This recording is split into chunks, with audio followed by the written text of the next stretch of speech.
To another episode of MC Fireside Chats. My name is Brian Searl with Insider Folks on the road at the Wisconsin Waco Campground Conference. My internet is kind of in and out iffy, so if I disappear, the show will be great, and maybe Jeremy or will take over for me and make it a better show than will be with me talking.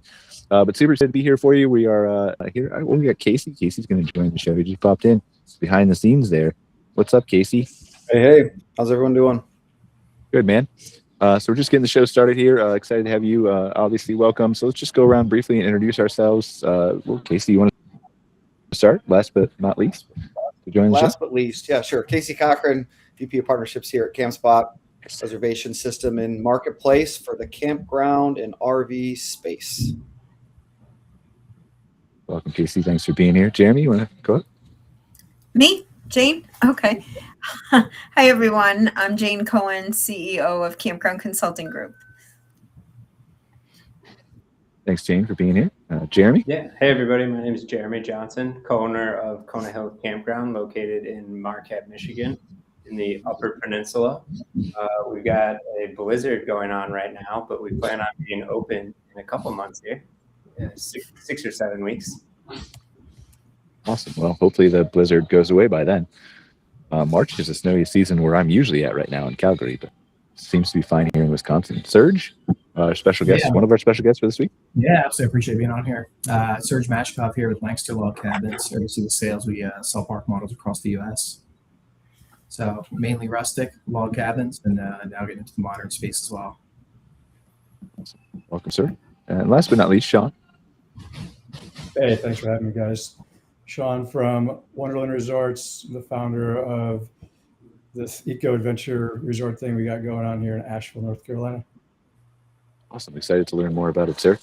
We'll talk to you, Serge, about your cabins as well. So as we typically do in the beginning of the show, for our recurring guests, Jeremy, Jane, Casey, is there anything that you guys think we should be talking about? I think at some point, I mentioned before the show that I'd like to just at least briefly talk about what might happen if gas prices stay elevated on top of everything else. But is there anything else besides that you guys think we should be talking about since the last time we came together? I think I missed the last show. I was deathly ill. You guys were on. Yeah, I mean, I'm excited to talk about 2026 in general. Gas prices, high or low, I don't think it matters. I think it's going to be a fun year for at least up north and hopefully a lot of other places. Jane, you got anything? Or Casey? Jane. Sorry. No, it's fine. There's a lot. I mean, obviously the big talk right now is just booking windows shrinking, and kind of how once the weather kind of asides, like how that's going to come back and kind of normalize out in terms of what is the new booking window. And then, yeah, I mean, I think with gas prices where they are, I think people are somewhat accustomed to, again, that dollar range or whatnot. I'll be curious if it affects actual travel because of how high it's been and people's, almost like their soft spot or they've been hardened to the fact of gas can be $3.50 or it can be $2.50. And, I wonder if it's going to affect, our space at all. And then the other big thing that a lot of people are talking about is just how they're leveraging and using AI in their business every day. That seems to be the recurring thing. Like even a lot of our enterprise partners and things of that sort of, I think a lot of people are using it for their personal life, and then how to just more and more incorporate it into their business life. So that seems to be the revolving topic in our world right now. Well, let's start briefly with just get it out of the way with the gas prices and everything else. You've got a lot of data, obviously, at CampSpot. I don't know how much you want to share it, but we've seen Michael tweet publicly, or tweet. I always say tweet, but on LinkedIn he posted publicly about the transient business, and I'll let you kind of fill in what I obviously interpreted. It seems like what he was saying was transient might be down 10%. What his recent LinkedIn post said. So same year over year, and the tough thing with that data set is that a lot of those same sites year over year have transitioned to more of the seasonal long term, right? So yeah, I mean the idea of occupancy or an occupied site, or even realistically looking at ADR for those transient sites, a lot of times they're still able to increase, and you're still seeing overall revenue in some capacities somewhat be able to maintain. But it's hard to tell right now because a lot of those reservations that are in that might have had 3 or 4 reservations on them already, it's just going to have one on there, right? Because they've transitioned that to a seasonal and they've made that, that switch in terms of, well, we're just going to take the guaranteed seasonal rate as opposed to the upside of obviously a transient site rate. So I think, we'll each, it feels like every week or two, every two right now, there's kind of new insights to the actual reality of it as opposed to, what we're seeing early in the year. Yeah, I think it's going to take a while for us to figure it out. It may be like May or early June before we really understand how the season's going to go. But I think, like in my mind, my best guess is long-term camping's fine. I think state parks are fine. I think businesses like Jeremy are fine, and I think the waterfront people are probably going to be fine. Outside of that, I'm unsure right now. I'm not saying bad. I'm not saying good. I'm just unsure. I don't know. All signs are pointing toward maybe a little bit of a softening, but it's so early. I know I was talking to an operator out in North Carolina maybe 2 or 3 weeks ago who traditionally, I think, he's kind of a newer operator just like me, but he's been open maybe 3 years. And he said that he was specifically switching over to more long-term stays this year because he was worried about that softening. And he's not he's in a beautiful place in North Carolina, but he's not in a high tourist area. He's not right outside of a big metro. He's kind of in this in between. And so it ends up being just easier for him to switch over to that long-term stay. So I think that is happening. But I think to your point, Brian, people that are in those classic tourist areas or on a waterfront or high demand, I at least for us, I mean, we've probably got, and I mean, we're a small campground, so it's not exactly representative, but I mean, we've probably got 250 reservations on the books for 2026 already, and it's it's March, and I've got 6 feet of snow on the ground and another 8 inches falling right now. I checked out just for my own look into it. I checked out. We go to Ocean Lakes Campground every year, Myrtle Beach. It's like one of the bigger ones in the country, and I mean, they're booked out all summer. I couldn't even get a reservation there. So that obviously that's a big one. People book that a long time in advance, but I feel like I booked at the same time last year. We had no problem. So I don't know. That could be a good indicator, but yeah, it depends on where. We're the same thing. We just onboarded Myrtle Beach Travel Park, which is right next to Ocean Lakes. Again, similar, whatever it is, 2,000 sites or something. Yep. And their main priority is bookings for 2027 already. Like that's what they're looking at is those types of bookings. So again, relative to where you're camping and being on the ocean in Myrtle Beach certainly helps. But I think what some parks, if we can be realistic, I think the days of building a park, and basically a parking lot and calling it a transient campground to some extent, it's going to be hard for those types of properties that don't have either the amenity or the location or something within its hospitality aspect that makes it unique. There is going to be a difference there because the demand for that type of camping, I think, is, there's a vetting period where people are just trying to find places where to camp. And then as you find more and more and more, the ones that pay attention to location or that, had really good hospitality experience and things of that sort, those are the ones that are going to continue to win. And if it was just a parking lot that had some spots that hook up on it, and you call it a transient campground, it's going to be, those are going to be tough for longevity of those types of reservations. Well, especially as you tamp down your spending, people who might have gone on 3 camping trips go on 2 or 3 and go on 1. Then there's more of I want to make sure that this one trip is the most magical, special place I can make it. It's the reason people go to Disney, right?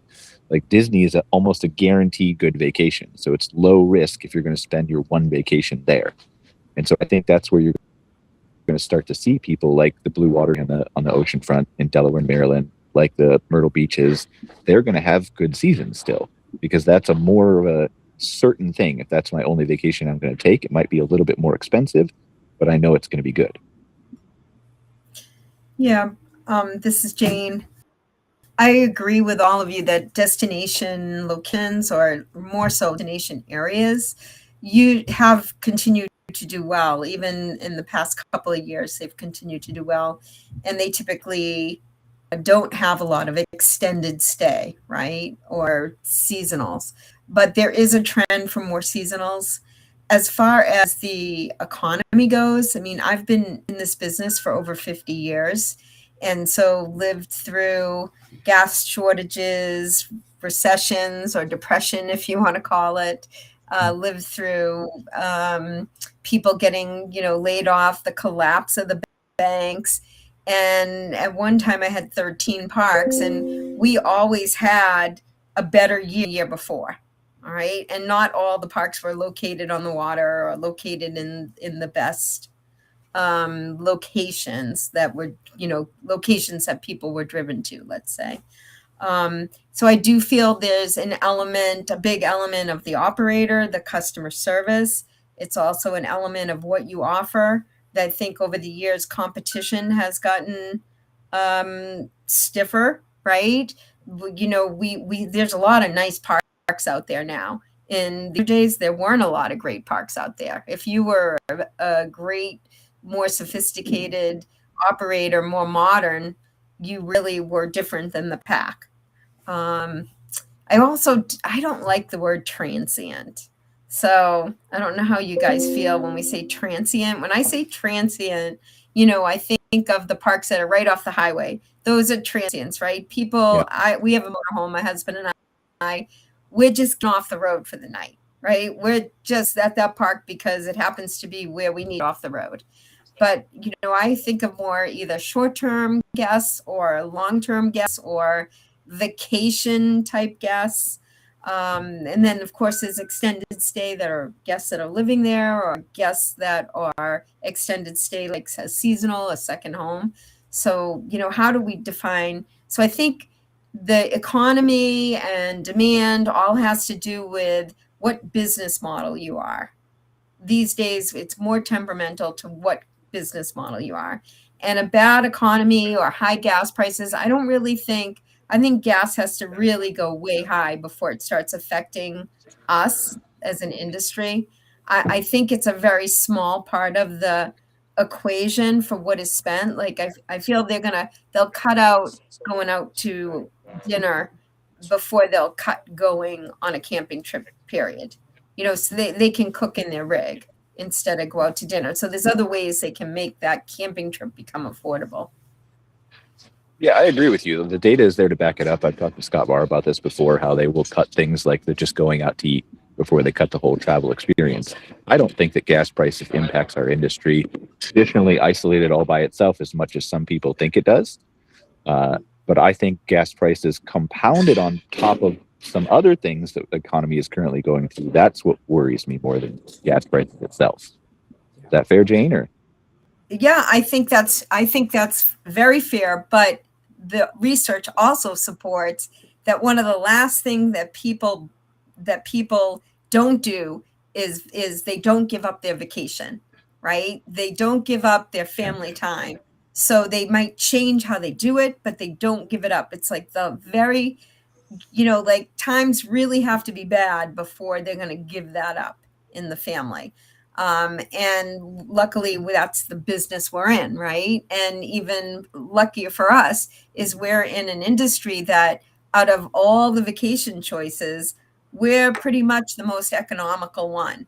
And if families are on a budget and need to cut things, we have a lot of flexibility with that, right? I mean, our industry does, but we released our pricing report like a couple weeks ago, right? And I think the interesting thing there is like the industry itself does have a lot of room to be flexible with pricing. I think though that if people are trading down, they might trade down from a $60, $80 private campground site to a $20, $30 still full hookup, maybe not as nice, pull through back inside of the state park, provincial park, stuff like that. Or they go to tent camping, or they go, right? That's what, like, I'm worried about the trade. I'm worried about the down of the private campgrounds, not our industry at a macro level. I think, I was talking to another friend in Chicago earlier today who, he invests a little bit more in the luxury stays. And there is a luxury property that he's familiar with that opened up at the beginning of 2026. They opened up their calendar for 3 years in advance, which they've never done before. And out of the 3-year opening, the period that they opened up, they only got about, I think it was $26,000 worth of bookings, which, they're a luxury stay. and they're opening for 3 years. High demand area, really awesome place. But it was surprising that, I think people are just, not necessarily surprising, but it was, I think, revealing how uncertain people are about this year and beyond. And I think to your point, Brian, I mean, I personally don't know anywhere, at least in my region of the Upper Peninsula, where you can get a campground for $25 a night. That doesn't exist here anymore. I think, our base price is probably $40 and we're pretty rural. But, I think I even see it where we don't have RV hookups, and we're seeing people say, you know what, I'm only going to be there for a weekend. I don't need to pay $120 for an RV site. I'll go pay $45, $50 for a tent site, and I'll be just fine. Jane, any rebuttal? Or we're not trying, I don't think I'm debating with you, Jane. I'm just curious your thoughts. So here's my thoughts. I disagree. I don't think we are necessarily a commodity. I think that a price, I feel like you can get the rate that you want to get, and obviously you have to look at the market depending upon the market that you're in.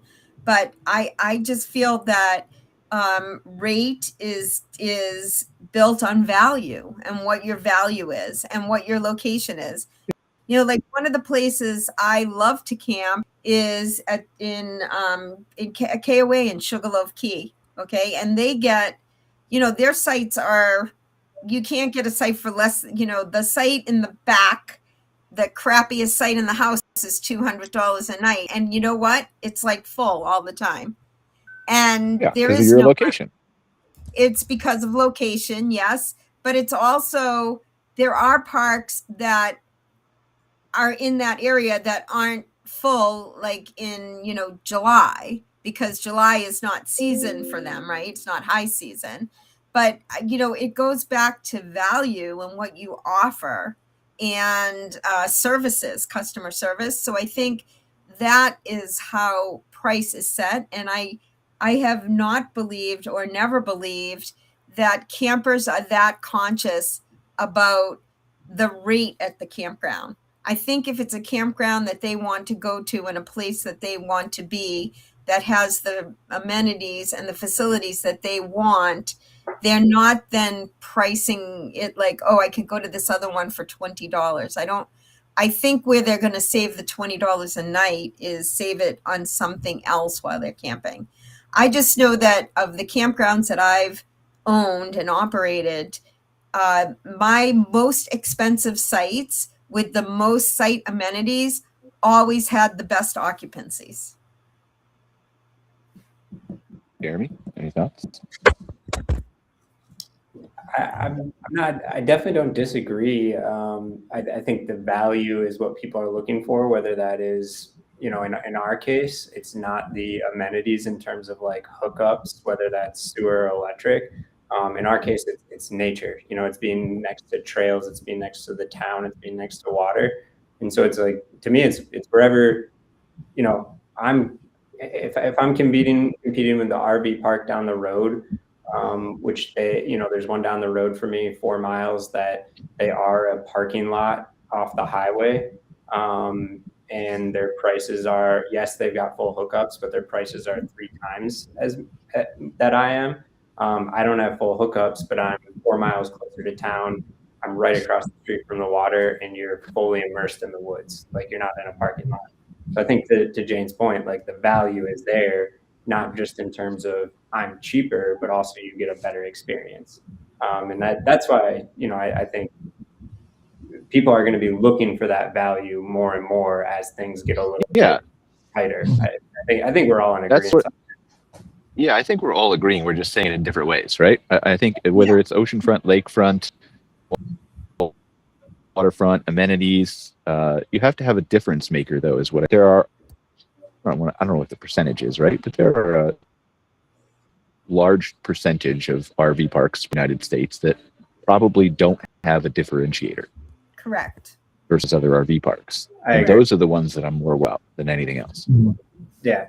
I mean, there's a point where convenience only goes so far. It's like great. it's a park 4 miles outside of town, and they've got full hookups and a nice bathhouse maybe.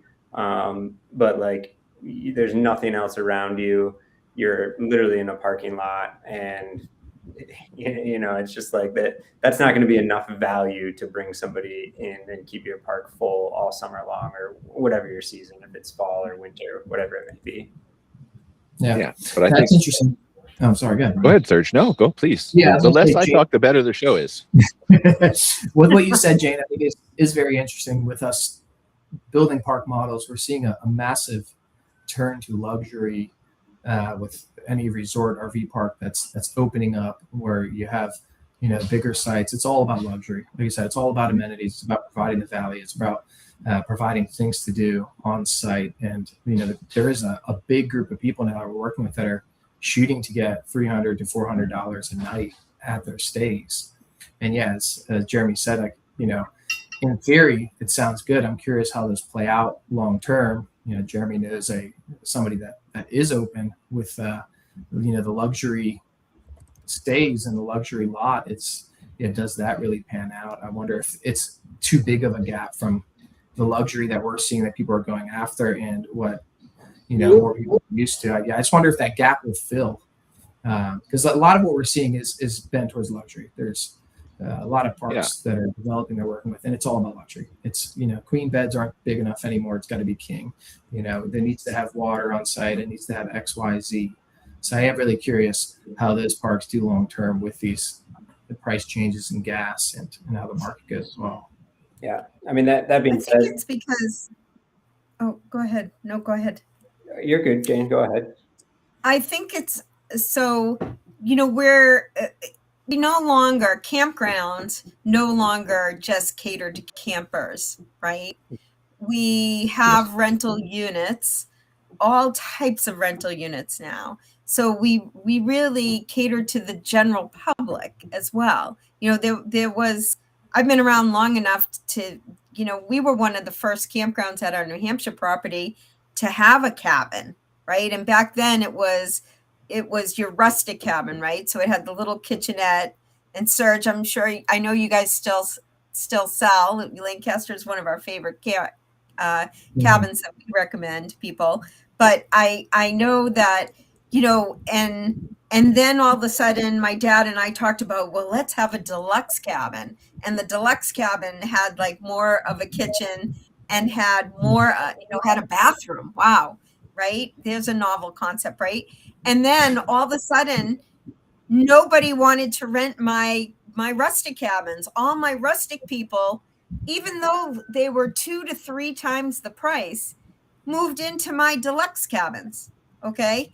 And all of a sudden I had all these rustic cabins. I got to a point where they didn't even rent. I had to add on to them and add a bathroom. And then they became the greatest thing since white sliced bread because, they had that bathroom. They were smaller than the deluxes. So, I mean, I think that it goes back to value. And I think like being in a beautiful cabin at a beautiful facility that has the right amenities for the market and also has the customer service. It's not just about the site. Like that luxury park, like where is it missing the mark? Like, is it just way overpriced, or what it offers not support the value? Where is it? How's their marketing? I mean, there's so many things that go into why that park might not be full. And I do want to add that even with the best of parks, we probably are the firm that do the most development of any consulting firms out there. And everybody thinks when they open their doors, they're going to be like 40, 50% full, which, by the way, 40 or 50% full annually doesn't happen. It very rarely happens. It's, 40% annualized is pretty much stabilization at a park. 28% annualized is every weekend is full. So when you talk occupancy, people usually, that's a number in financial models that they miss. They overestimate it all the time. Well, I'd love to chime in here because we're kind of new, and I did like 2 or 3 years of homework before I decided to get into this. And one of the things that was helpful was going to the glamping show a couple of years ago. My takeaway from that was that people wanted three things. They wanted uniqueness in their stay, not necessarily luxury, but uniqueness. They wanted privacy, because like at the show, we stayed in glamping tents like this, to just parking lot, but you could hear everybody doing everything. It was not what you want at your place, right? And then three, people are looking for more sustainability. And what does that mean? You could go into that in many different realms, which was great, because I was like, great, these were the things that we're planning on doing. And these were the things I had baked into my model that we launched right after that. And so what we have seen, because we've only been open for like 8 months, is that, so we have tent camping, vehicle camping, glamping, and like high-end villas. So we support the whole, market, if you will, but it's for like a certain type of person. We're looking for outdoor adventure people, creative people, and stuff like that. Our glamping is booking the most, and it's very short windows, like where they're booking day of, a week out, sometimes 2 weeks out. It's very different than I would have thought.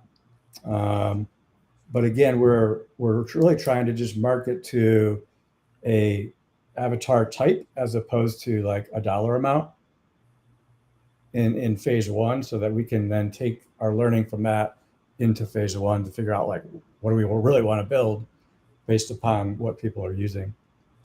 So, and then just to top it all off, for every 2 bookings we get one phone call about events, because we have like a big open space and everything. And so, if I were to open up another place right now or talk to somebody about it, I'd be like, make sure you can host events there, because we're booking out complete weekends or weeks, by having that capability. Sean, I'm curious. You said your glamping units are booking the most. Does that change your plans for like a phase 2? Like, did you think something else would book more than the glamping units originally?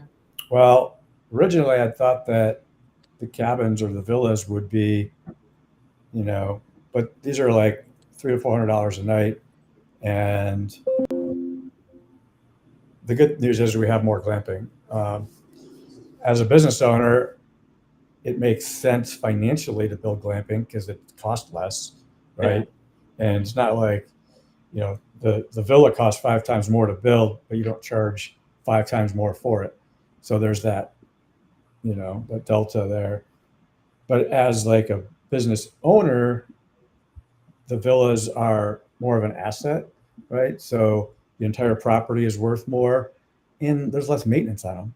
Like these tents, like ours are like very custom, high-end tents that we've made ourselves. And yeah, they're really cool, but they're also like, if something goes wrong, we got to rebuild them and start from scratch. And so replicating, it's just not really a possibility either. Yeah. And so we're starting to test out, like, we have one just like straight up bell tent with kitschy contents and look and feel, nice like forested site and everything, but that's a lower price point. It's kind of in the middle between the glamping and the tent camping. And so that one's booking decently, but the unique glamping stays are booking the best right now. Interesting. Yeah, I'm going through the same process right now. I'm looking at building 4 cabins for my next phase, but I'm every day I wonder, should I just go glamping tents first, because those are more economical to build, but then to your point, they're not exactly assets compared to the cabins. Yeah. It's harder to get a bank loan on glamping units. Sure. So it's an interesting dilemma to be in. I did it because I had to do it, because I presented a deck to my lender and said, this is what I plan on building. Yeah. So I kind of had to build that. But yeah, it will definitely influence phase 2. But we're going to let it ride out for a couple of years and see. kind of how. Serge, what do you think? Glamping or cabins? What do you prefer? I was trying to stay out of it. I got a biased opinion. No, I was curious, Sean, where are you guys based at? Where is your site located? We're 30 minutes east of Asheville in Old Fort. Okay. It's like it's a mountain biking trail town, basically. And so we'll probably capitalize on that a little bit. So you guys are catering to a very outdoorsy crowd for the most part, is that correct? Pretty much everybody comes to us to be like base camp or like retreat getaway kind of place. Yeah, because I think kind of to Jane's point, it is interesting to see. It's Jeremy. It sounds like you're kind of catering to a similar crowd as well, where you guys are located, very nature, outdoors people. You're probably not getting a ton of like people from New York City that like want the camping experience, but very polished and without the mess, without all the work. And it is two different crowds completely that you guys, it sounds like catering to. Jane, at some of your sites, do you guys have a range, or how do you guys view that when you're finding your ideal client for your campground? Do you start with like definitely? I'm actually very big on having ranges, right? And more so about having ranges financially for the owner. It's a way to pick up extra dollars for no reason at all. So in other words, stratification of cabins, sites, tents, glamping, every unit that you have, should be on a good, better, best kind of system, right? Based on the size, the location. It is it's really subjective. But if you have a row of sites that are premium sites, even amongst those premium, some of them should get a better rate or a higher rate, to drive a higher ADR. Then, if you have a row, the sites in the premiums in the middle should be rated less than the premiums at the end. And the same thing with the cabins. And it's just a way that people accept it, and it's acceptable because it's better location, or it's closer to the pool, or whatever it is. It's a tent that's more so out in the woods in a more natural setting. So it's like in a hotel. If you get a waterfront room, it's more money than if you get a room that faces the parking lot, right? And because nowadays, and I know I keep saying nowadays, but when you've been in the industry for like 5 decades, you've seen a lot of changes. But I was in the industry back in the day where we used to do reservations on a board, and then we did it in a book, and you could actually take the book home with you at night, so I could answer the phone at night, right? Because I had the reservation system with me. It wasn't in a board anymore. It was in a book, and then we went to property management systems which were nothing like what they are today. So, I mean, that's enabled us to be able to have rates that change and rates that are dynamic pricing. But I think, Sean, for everyone, it goes back to, you can't have the mentality of, if I build it, they will come, because that's not the mentality anymore, right? The mentality has to be, what is the market? And, you build to the market, okay? Or maybe you find out you shouldn't build at all in that location, right? And so I think feasibility it's great. studies. Yeah, when we build new developments, and Sean, I think you're right on. I am a big fan of phasing a new development, because then you have your test market, you have your testing ground, and you have proof of concept, right? And as long as you build in your master plan that you can pivot, that's the smartest way to go. And let the market, because the best research that any of us can do, I can guarantee only one thing: it will not be absolutely right. And so giving yourself the ability to pivot is wonderful. Wonderful. It's a great idea. But I do think glamping went on steroids with COVID, and glamping is a concept. I think there's many different types of glamping. So, there's but I think maybe a true glamper who really is looking for just a glamping experience is really looking, Sean, what you're saying, more of that unique experience and the environment, not one right after another, not one next to each other, that type of thing. I think Yeah. that becomes very important. And one of my reasons for even doing this thing was to try to like bring sustainability into this industry in a bigger way, but also to kind of showcase what experiential hospitality could be. And so Shara asked me, like, what would you talk about if you were to just talk about glamping? I said, our goal is to really like dive into what you can offer on an experiential level. So, which I call programming. And we haven't set up our programming yet. Like we're just we just got set up to, do like overnights, that's phase one or part one. Part two is, like for us, it's okay, what's around us, right? There's all these waterfalls and hikes and mountain biking and da da da. Da.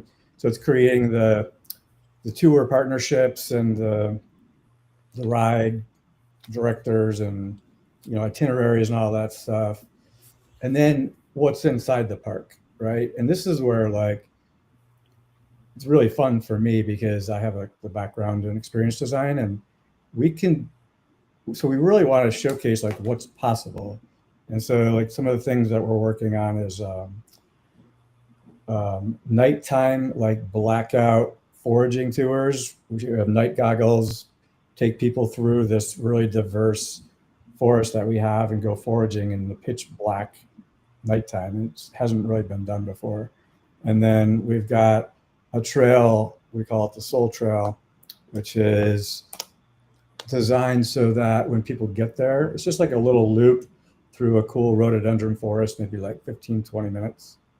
But it's designed to disconnect people from when they pulled in the parking lot, whatever they came with mentally, to like disconnect and reframe this for them so that they can kind of reset. And it's got little stations in it as if it were like an art gallery.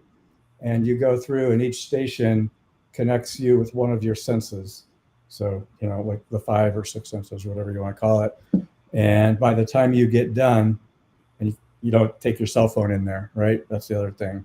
So we're trying to get people to get off their phones. We don't have Wi-Fi in a big portion of our park. And so we're really trying to do a reset to connect people with other like-minded people. That's kind of the obvious one, but really reconnect them with nature and their senses and their like mental clarity, and then connect them with whoever they came with, depending upon what type of trip it is. And so I think that is what's going to capture people. I don't care what you have, like if it's a tent, a cabin, a mansion. I think if you can do experiential, that's the way the world is going, in terms of like the younger generation spending their money, right? That's who we're going after because that's what we, want to be able to offer. Right. That's Yeah, and I think that's what Jane. Yeah, I think that's what Jane is really saying. I'm putting words in your mouth, Jane. You tell me if I'm wrong, but like again, the thought that Sean is putting into his park, the experience in it, just besides the accommodations. If you market that well, and you've obviously, assuming you do, but you've done your research on your location and the people in your area, and the demand is there, as you've seen in your glamping tents in phase one, then I think you're not the operator I'm worried about in 2026, right? Right. Exactly. No, and that's and Brian, yes, that's what I mean. It's the whole package put together, right? And Sean's right. I mean, that's what folks go for is the experience. Not everybody wants the same experience, right? But that's why you have to understand your market and Sure. understand who you are, right? And what you are offering. I think that programming or activities or events or recreations, whatever you want to call it, I think that's very, very important to people. And some are more passive and some are more active. So it just depends what that experience is and what your guest is looking for. But also, again, just like the activity has to be something different, I think. Like what Sean was talking about, right? It can't just be like, oh, I've got a gem mining sluice like everybody else has. I've got mini golf like everybody else has. I've got a pool like everybody else has.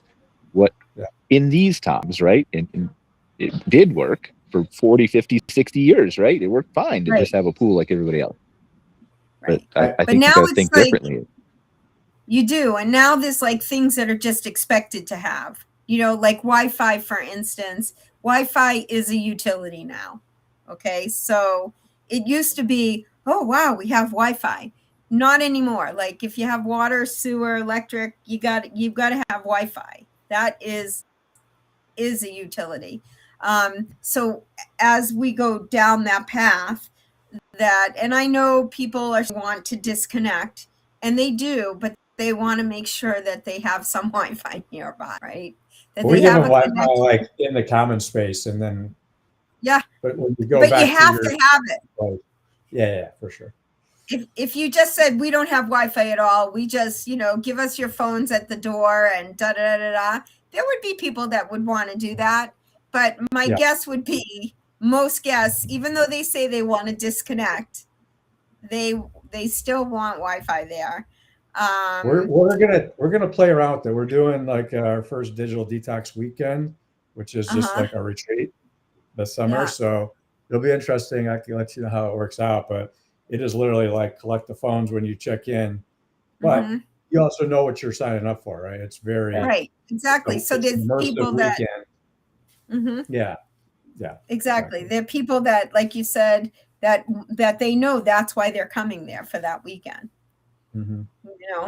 It's like if you had a yoga retreat and you went after people that wanted to come for yoga, right? It would be the same kind of difference. Yeah. I think, Sean, you're probably similar to us in this. Like our amenities aren't necessarily, well, I guess to your point, Jane, they're utilities at this point, but our amenities aren't electric, sewer, Wi-Fi even. Our amenities are that we're right next to like 300 miles of mountain biking trails, and you can literally get on those trails from your campsite. Those are our amenities, and those are why people are coming to us. Yeah. It's like what you said, like Myrtle Beach, right? And I'm very familiar with Myrtle Beach. I've worked with a few of the operators there. It's like, those parks are huge. And let's be honest, most of those parks need a lot of TLC, right? They're pretty, okay? So that's saying it nicely. And, but listen, they're full, okay? Why are they full? They're like right there, like you're in the sand, and some of the sites you're right in the sand, you're right there at the beach. I mean, yeah, if we all had that, then maybe we wouldn't need anything else, right? Yeah, it's the Sheridan outside of Disney World that hasn't been renovated since 1972 because you don't need to. They just fill it up. Exactly. But that's not the case for all of us, right?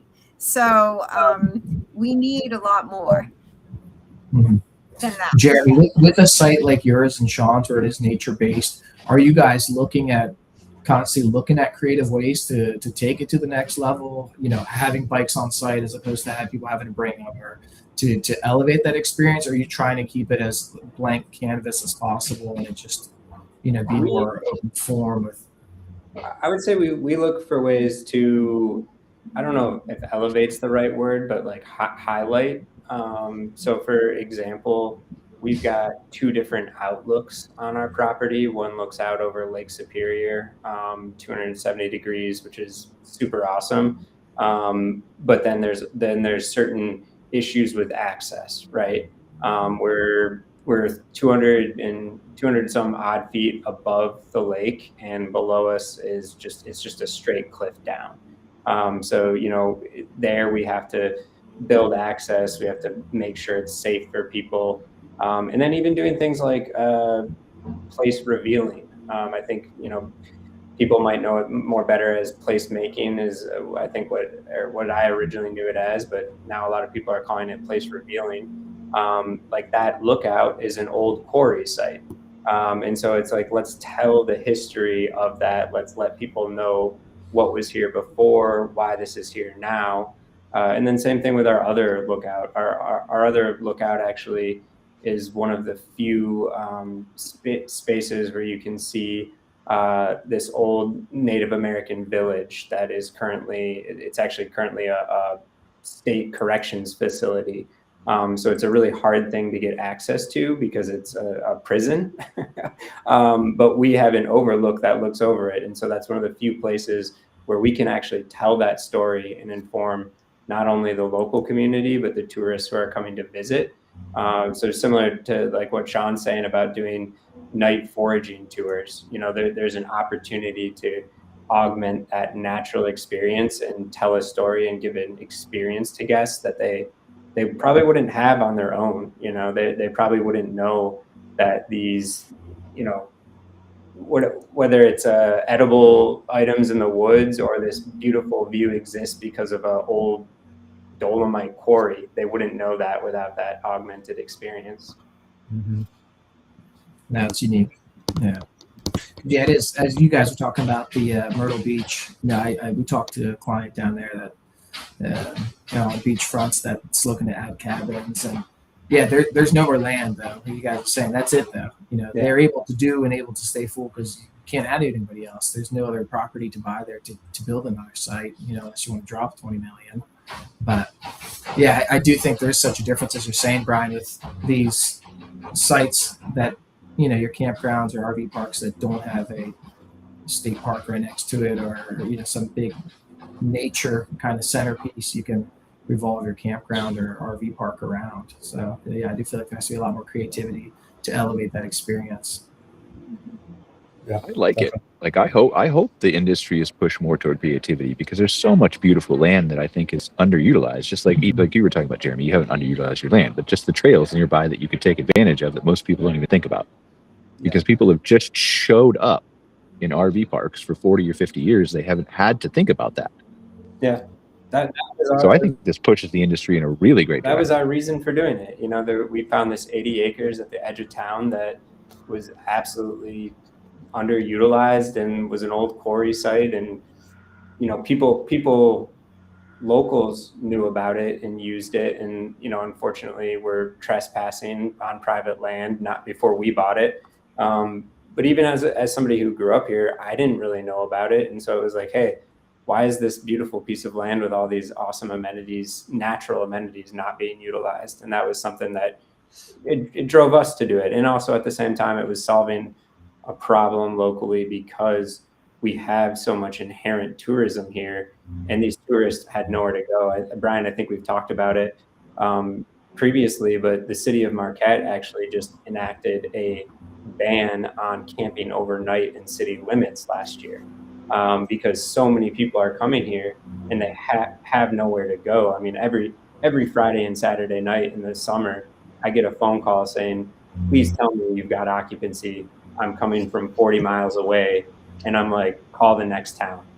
I don't have occupancy, and neither do the other 3 people in Marquette. You got to go another 40 minutes west. So that's, I think there's like a real benefit to some of these places beyond just like the natural side, but also just like giving a place for people to be and experience local culture without this might sound dramatic, but without like tearing it down and ruining it for the locals. You don't want people camping in your neighborhood and disrupting your everyday life. You want a purpose-built place for people to be at. All right, let's spend the last few minutes. We're going to go around. We do this usually to end the show whenever I remember to do it. Just everybody gets to ask one question of somebody else, but once you're asked one question, you're kind of eliminated. So like, in other words, somebody asks Jane a question, everybody can't ask Jane a question, even though we all probably want to do because she's so smart, has been here for so many years.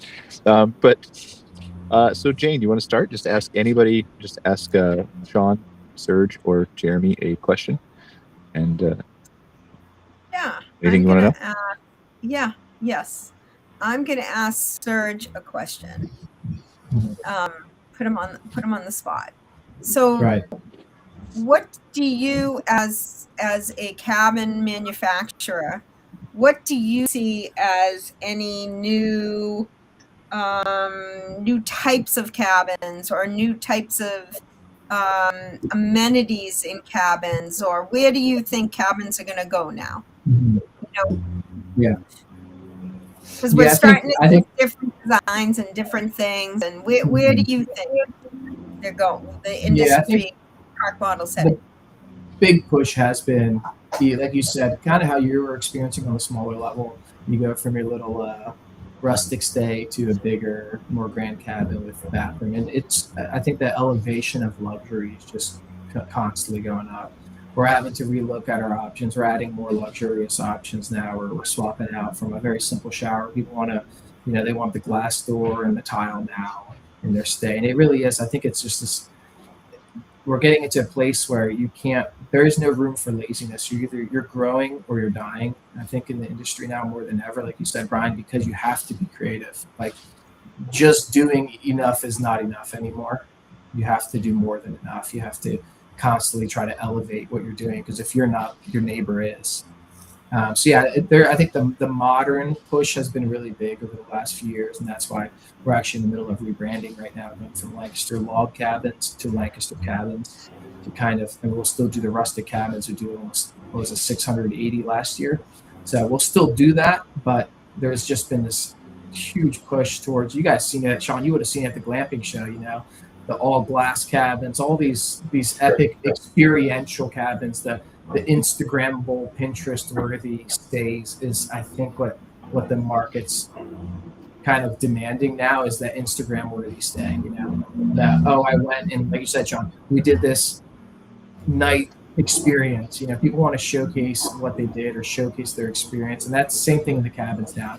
They don't want just a cabin; they want an epic cabin that you can do that with. That you can take your Pinterest, Instagram photo with, and show it off to your friends. Because it's a different market now. It's not just campers or people that are RVers doing it. It's people that kind of want to dabble, that are used to city life and want to go do something like that. But, staying in a log cabin is maybe not their forte, but they still want to get out.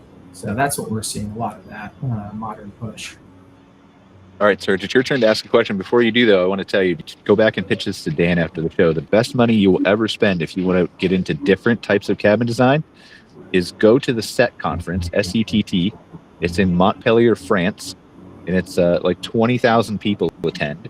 But they have the most amazing, crazy, like there's two huge, indoor, epic, there's hundreds of cabins set up from different manufacturers. And they're the most unique things. Like there was a circuit door slides open 180 degrees from the bedroom, and you could step out to. That's awesome. So if you want inspiration or things to do, that is the best conf to go to I've ever been to. And it happens, I want to say it's in October. Our goal of what we're seeing too is we've seen that there is that modern push, but some of the price, our goal is to price it at a point where, again, it's a business. People are trying to make money. You're looking at it just like you said, Sean. You could buy your glamping tent for whatever, maybe 10, 15 grand, or you can buy a cabin for 60, 70. You're not renting them for triple, full, quadruple the amount. So same with the modern cabin. I think it is tough though. From what I've seen, some of the prices are very high.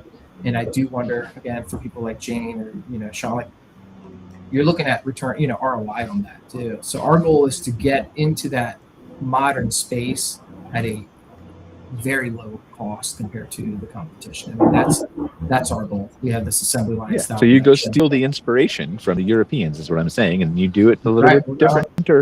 Yeah, I might have to tell Dan. I might have to go with my wife though. France sounds. Yeah, of course, decent. Obviously. Yeah, it's necessary. Yeah. So Serge, who do you want to ask a question to? Yeah, Sean, I'm actually curious with what you guys are doing. Very, very experience focused. Have you guys found that your market is? Have you felt any constraint to the size of your market with being so unique in experience focus, or what you're trying to create? Do you feel like that's limited you at all, or? No, just because we're new. But my methodology on this is look, I've studied Walt Disney my whole life. He created something really unique, and people loved it. So that's proof that you can step outside of the boxes that we've been told to play in, right? And the Cirque du Soleils of the world, right? There's like, and so I've done other like tour company and other things that are very specialized and unique. Some of them are trendy, some of them trend out, some of them have a bell curve. But I think if you're able to be malleable and flex and pivot, then that is the way. So I don't really have a good answer to your question, but just kind of wanted to share that. All right, Sean, to Jane or Jeremy, would you like to ask a question to? I was going to ask the question to you. Can I ask the question to you? I guess I'm not really smart, but you can try. Well, you're a marketing guy though, right? Yeah, I am a marketing guy. Okay, so if you had $5,000 to market your fairly new, I'm just pulling a number out of thin air, but to market a fairly new business, how would you think that $5,000 would be best spent? What's your patience tolerance? Do you need guests tomorrow, or do you need guests in 6 months, or perpetually for long term? Yeah, I think it's more like a long-term play. Probably branding. Yeah. Like I would focus on making sure like that what you're creating, all the things you're creating that are unique, the trail and the disconnection and the special weekends and everything you're doing with your amenities. I think it needs to be communicated to your guests in a way that allows them to appreciate the enhanced elevated experience they're going to get before they get to your property. That's an overnight thing, right? So that's why I asked. Like if we would have said overnight, I would have said Google Ads. But if you're willing to have the patience to build that brand up that will set you up for long-term success over multiple years, then that's what I think you need to do to communicate that. I mean, and that includes not just on your website and social media, but that means making sure that how you're represented in AI is the same way, right? How does AI talk about your property? Does it communicate those same things well? And if it doesn't, then there's ways you can steer that through press releases and stuff like that. But brand. Yeah. Cool, man. Appreciate it. All right, Jeremy, Jane or Sean, would you like to ask a question to? I'm asking a question to Sean just got asked a question, so I think I got to ask Jane a question now. Yeah, nobody's asked Sean a question. Oh yeah, no. Sean, did somebody ask Sean a question? Yeah. Okay, yeah. All right, so it's just Jane. So sorry, you're stuck with the most brilliant one. Jane, I'm curious. You said you've been doing this for 50 years. I have a two-part question. One, how many projects have you worked on? And two, what was your favorite project? That's my favorite project. So like when you have children, you can't pick your favorite, right? But I will tell, because you told me about the quarry, I will tell you in Maysville, North Carolina, we just we completed phase 1 of a 5-phase project that was a quarry. And we're revitalizing the property, right? With the lakes, it has 3 lakes and quarry lakes. And interesting enough how you said that, like, they have high cliffs, right? Higher cliff drops to the lakes. And it's just it's 150 acres, 3 lakes. And we took the property, the old quarry, and turned it into a camping resort. And it's going to eventually be 650 sites. It is phase 1. It's a big mother. We've built 135 sites. We have cabins. Because it's so big and because we master planned it, we have park model sales. We have cabins that we rent. We have annual and monthly sites, and we have a whole vacation area. And in phase 1, we put in the first pool, which is a very modest pool. We put in a gorgeous bathhouse with all private rooms and a pavilion and a playground. We're adding a jumping pillow, I believe, this year. And we built the beach area. So that was just a really exciting project because I was on that project from the dirt till opening. We call it dirt till done. We've actually done a case study on it. We did it for Ojai last fall. We presented it.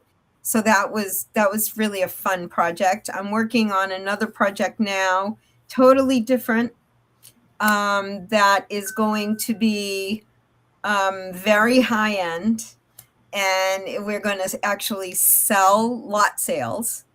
Which, Brian, you might want to have a session on this. Lot sale parks are coming back. Okay, I agree with that. Yeah. I'm Okay. hearing a lot of it as well. Yeah.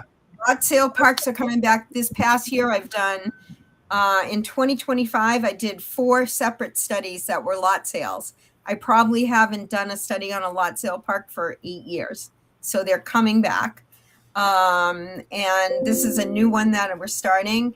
And it's going to have marina slips and fancy sites with, covers for the motorhomes, and, place to park your motorhome with a cover, and then the big motor coach house, and beautiful outdoor kitchens, a lot of outdoor living involved. And so that's kind of another exciting project. The fun thing for me is when I was a park owner, we never had enough money. We had way more ideas than we had money, right? or loans that the bank would loan us. Okay, so we had way more ideas. It was easy. My dad always used to say, put together your wish list for the year. And, I could put together a couple $1 million in a snap. And, but we never had enough to do it. And now the fun part is working with some of the new folks that are coming in that are developers. We're building things that I only got to dream about when I was an owner, right? But like Jeremy, like you and Sean, my park was built in stages, and okay, we have a couple $100,000, had a good year, we got a couple $100,000 to reinvest into the park. What are we going to do with it? What's going to bring us the most business? So I completely understand. I mean, I was 38 years there at the front desk, cleaning cabins, doing whatever I had to do to make it happen. So I completely get what you guys are doing and I'm still working because I love this industry, and I've never had to get up to go to a job. I've always loved getting up and going into the campground in the morning, right? Yeah. I mean, there were very aggravating days, don't get me wrong, but So when I see like Sean and Jeremy, like see what you're doing and what you talk about, like it makes me want to go visit your properties. So I hope someday I can come there in my, I have an Airstream Atlas van. I'd love to come. Come on over, Jane. Yeah. That's one of the benefits. I get to visit a lot of parks. And you asked how many parks. I had 13 parks that I actually either owned or operated at one time across the country. And since I've been consulting since 2011, I've seen and worked with thousands of parks, and just seen the experience for myself and for the industry. Like I could never have dreamed of in 2011 when I said I was going to go out and consulting. A lot of people told me, you'll never make it as a consultant. This isn't an industry that needs consulting. And then all of a sudden this industry just boomed and changed, and it's just so exciting. So you guys are entering it at such an exciting time. The sky's the limit, in my opinion. Sky's the limit. Camping's not going away. The young generation loves us. We just need to find out what they really love and what they really want and what they're passionate about. And this industry is going to. The young generation loves the outdoors for sure. They're just nervous about the Gen Z's, nervous about getting out here. We gotta welcome them. We gotta change how we're approaching them. But that's all other different discussion. We're a few minutes over, so I want to wrap up. Jane, remind me about lot sales, and we'll talk about it briefly on the show, or whatever we need to next month when we're all back together. I will forget, so I'm counting on you as the young one in the group to remember this. So let's wrap up the show for now. Jeremy, where can they find out more about your campground and everything if they want to learn more? campconahills.com, or you can, if you want to get in touch directly, you can always find me on LinkedIn. Oh, I think Brian might have. You can find me at. We lost them. Go ahead, Jane. Keep it going. Campgroundconsultinggroup.com. Just Google it or AI it.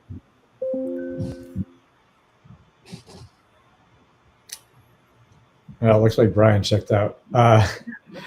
We're at Wonderland Resort .com. That's Wonderland with a U. And I am Sean Verbrugge on LinkedIn. Awesome. Now with Lancaster Nice. Log Cabins, again, close to becoming Lancaster Cabins. So hopefully in a few months here, make that transition. So, Nice. Cool. Well, all right. Guess we're all in charge of the show now. yeah, I think we can say goodbye for Brian. Yeah. Yeah. Yes, Brian. Nice to meet you all. Yeah. Take Nice care. We'll to be in meet touch. you. See you Happy next Thursday, guys. month. See ya. Bye. Bye.